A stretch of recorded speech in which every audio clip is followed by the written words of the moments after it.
младите хора, емиграцията е да спасем. Bulgaria has become the country with the fastest shrinking population in the world. Over 2 million people have left since the end of the communist regime, and each year it's getting worse.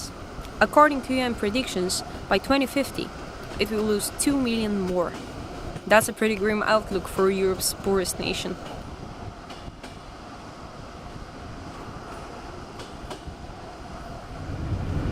We've caught up on a train going up to Pleven, a mid-sized city in the northwest part of Bulgaria. This is the region most hit by the population crisis. It's just 2-hour ride from Sofia, and it happens to be the place where I'm from. In Pleven city center, you wouldn't notice the ongoing crisis. The old Soviet-style square, once used for hosting communist parades, has completely changed. И това, че виждаме хора с колички по улиците, всъщност на фона на общата картина не отразява до голяма степен действителността. Няма какво да се лъжем. А всъщност тези млади, които виждаме по улиците, са по-скоро учащи тук, студенти, които са приходящи, които... Victor is a soon-to-graduate medical student. He's one of my few classmates still living in Pleven. Младото население на Плевен доста намалява, особено в последните години, последните 10 години. Victor says he wants to go abroad and work as a doctor, but if he finds a good enough opportunity in Pleven, he would stay. Моето семейство разчита на мене да някъде на друго място да заживея, нали, да се преместа и всъщност те да дойдат с мен след известен период от време. Но именно точно тогава, 2007 година, беше годината, която ме мотивира да започна да уча активно немски, нали, да усъвършенстваш английския си, просто защото виждаш, че навън има и друг живот, който тук колкото и да чакаш, знаеш, че няма да дойде, нали, е така от нищото. During communism, it wasn't an option to live abroad. A whole generation, now in their 50s, was dreaming of democracy. Всъщност българското общество според мен не е чак толкова свободолюбиво. То иска като всеки един нормален човек да задоволи базисните потребности, т.е.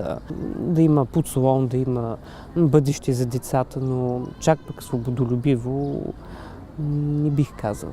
Хората бяха по-щастливи и наистина имаха така, бяха доволни от живота.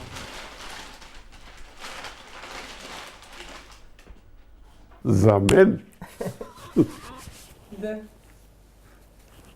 най-хубав е Плевен. This is Ivan. He grew up in Pleven. He and his wife lived there after they got married, but then moved to the capital, Sofia. He hasn't been back to Pleven in years. Хората са най-хубавите хора. Да. Е верно, че са добри, гостоприемни. Ivan lived in Pleven during early socialism, where he studied to be an electrician at the technical secondary school. He saw the way industry was changing firsthand. С закриването на ТКЗС-тата закриха и завода. От този край му казват Чифлика. Той си е имал и земя, която е използвали за да добиват фураж на конете. И там са се отглеждали елитни коне, такива за състезания. И работили са хора от съседните села. Имало и жилища за тях. Имало е, да. Там са си живеели. И там е имало и здравна служба, и изобщо всички тези неща за едно селище. This ruined factory complex, about 15 minutes drive from the center of Pleven, was built in the 1860s.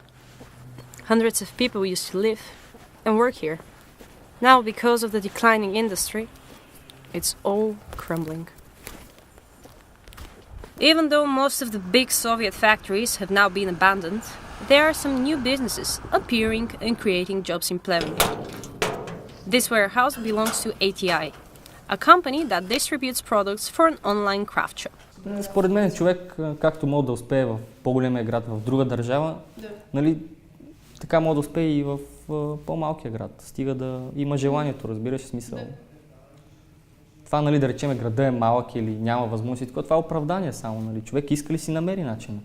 Ilya is 24 and has managed to find a job in Pleven. В началото, като започнах, бяхме аз и колегата Красен, който видях. А сега сме аз, Красен, Деско, сега сме 6 човека. While the business expands into neighboring Romania and Greece, Ilya has been making plans for his own future. На следващите 10 години си представям, че професионално съм се развил повече и евентуално да имам семейство. Деца. А къде? В Плевен. Pleven streets have been renovated. Communism is long gone. There are more freedoms, but still everyone is living. To me it seems that people have always been hoping for something new, something different, but are still missing the security of the past. Somewhere between the nostalgic memories and the brave dreams for the future, there seems to be no present for Pleven. And maybe even for Bulgaria.